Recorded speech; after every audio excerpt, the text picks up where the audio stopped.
Welcome back to education with Vidhi. आज हम करने वाले हैं unit 2 growing up as a learner की। ये हमारा 10 मिनट शो चल रहा है जिसमें हम फर्स्ट यूनिट के अति लघु पर कर चुके हैं और आज हम करने वाले हैं सेकेंड यूनिट आपकी मानव विकास यानी कि ह्यूमन डेवलपमेंट के वेरी शॉर्ट आंसर्स। इसमें से आपके कम से कम 2 क्वेश्चंस ज़रूर आएंगे और आप बहुत कम समय में 10 मार्क्स गेन कर सकते हो। ये 10 मिनट सीरीज आप ज़रूर देखिएगा एग्जाम में जाने से पहले। तो चलिए स्टार्ट करते हैं इस क्लास को। फर्स्ट क्वेश्चन है आपका, किशोर अवस्था की आयु सीमा क्या है? तो ये है आपकी किशोर अवस्था की आयु सीमा 13 वर्ष से 19 वर्ष तक की होती है। सेकंड क्वेश्चन आपका, किशोर अवस्था से संबंधित स्टेनले हॉल का कथन बताइए। वेरी वेरी इंपॉर्टेंट है, मार्क कीजिएगा। किशोर अवस्था से संबंधित स्टेनले हॉल का कथन, किशोर अवस्था बड़े बल, तनाव, तूफान एवं संघर्ष की अवस्था है। क्वेश्चन नंबर थर्ड, विकास की एक परिभाषा लिखिए। हर्लोग के अनुसार विकास बड़े होने तक सीमित नहीं है, वस्तुत यह तो व्यवस्थित तथा समोन्नत प्रगतिशील है जो परिपक्वता की प्राप्ति में सहायक होता है। क्वेश्चन नंबर 4, विकास के सिद्धांत कौन कौन से हैं? यह आपसे क्वेश्चन पूछा जा सकता है। विकास के सिद्धांत लिखिए।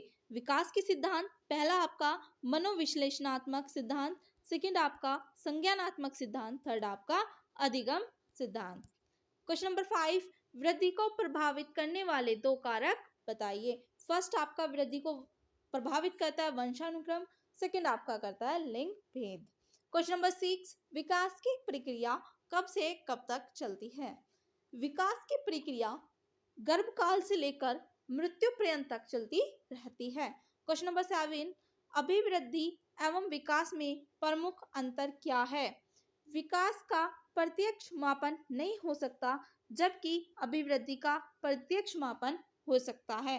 क्वेश्चन नंबर 8, बालक के सामाजिक विकास को प्रभावित करने वाले 2 कारक।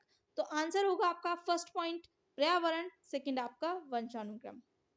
क्वेश्चन नंबर 9, परिपक्वता की एक परिभाषा लिखिए। आंसर है जे.एफ. वुल्फ के अनुसार परिपक्वता का अर्थ है विकास की एक निश्चित अवस्था में बच्चे वे कार्य करने योग्य हो जाते हैं जो वे इससे पूर्व करने में समर्थ नहीं होते। क्वेश्चन नंबर 10, परिपक्वता तथा प्रशिक्षण में संबंध। परिपक्वता तथा प्रशिक्षण में दोनों के ही फलस्वरूप व्यक्ति के व्यवहार में परिवर्तन आता है, अतः परिपक्वता तथा प्रशिक्षण में घनिष्ठ संबंध है। तो कैसा संबंध है आप याद रखिएगा, घनिष्ठ। मार्क कर लीजिए इस वाले क्वेश्चन को, 9 और 10 मार्क कीजिएगा, इंपॉर्टेंट है। क्वेश्चन नंबर 11, किशोर अवस्था महान परेशानी, तनाव, तूफान और संघर्ष की अवस्था है, किसने कहा है? तो ये कहा है आपका स्टेनले हॉल ने, इंपॉर्टेंट है, नोट कर लीजिए इसको। क्वेश्चन नंबर 12, किस मनोवैज्ञानिक ने किशोर अवस्था पर सर्वाधिक अनुसंधान कार्य किया है? तो ये क्या है आपका स्टेनले हॉल ने। 13 क्वेश्चन है आपका, किशोर अवस्था में सामाजिक विकास को स्पष्ट कीजिए। किशोर अवस्था में सामाजिक विकास निम्न रूप से होता है।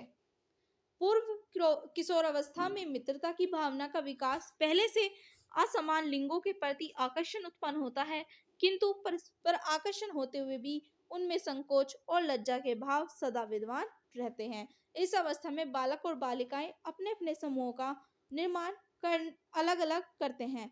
इन किशोरों का अलग अलग समूह बनाने का प्रयोजन प्राय मनोरंजन होता है। क्वेश्चन नंबर 14, 2 नलिका विहीन या अंतःस्रावी ग्रंथियां। तो आपका आंसर होगा थायराइड ग्रंथि और पीयूष ग्रंथि। वेरी वेरी इंपॉर्टेंट है, मार्क कर लीजिए इसको, 2017 में पूछा भी गया है। क्वेश्चन नंबर 15, लिबिडो क्या है? वेरी वेरी इंपॉर्टेंट है, प्रीवियस ईयर में पूछा गया है, 2017 के बाद 2024 में भी ये पूछा गया है। लिबिडो एक काम प्रवृत्ति की क्रिया है, सभी शारीरिक आवश्यकताओं की पूर्ति के साथ साथ विद्यालयों में सबसे अधिक जटिलता यौन आवश्यकता के संबंध में आती है। इसका संबंध सामाजिक मान्यता से होता है, अतः अध्यापक उचित वातावरण प्रदान करके छात्रों में निहित यौन आवश्यकताओं को स्वस्थ दिशा प्रदान कर सकता है। इसके लिए यौन शिक्षा की व्यवस्था की जा सकती है। क्वेश्चन नंबर 16, बालकों के विकास को प्रभावित करने वाले 4 महत्वपूर्ण कारक। पहला आपका पर्यावरण, सेकंड आपका वंशानुक्रम, थर्ड आपका बुद्धि, फोर्थ आपका पोषण। क्वेश्चन नंबर 17, बालक के संज्ञानात्मक विकास को प्रभावित करने वाले 2 कारकों के नाम लिखिए। पहला आपका वंशानुक्रम एवं वातावरण, सेकंड आपका पोषण। क्वेश्चन नंबर 18 इंपॉर्टेंट है। इलेक्ट्रा ग्रंथि से आप क्या समझते हैं? इलेक्ट्रा मनोग्रंथि क्या है? इलेक्ट्रा कॉम्प्लेक्स मनोविश्लेषणवादियों की एक धारणा है जो पिता और पुत्री के बीच यौन आकर्षण से संबंधित है।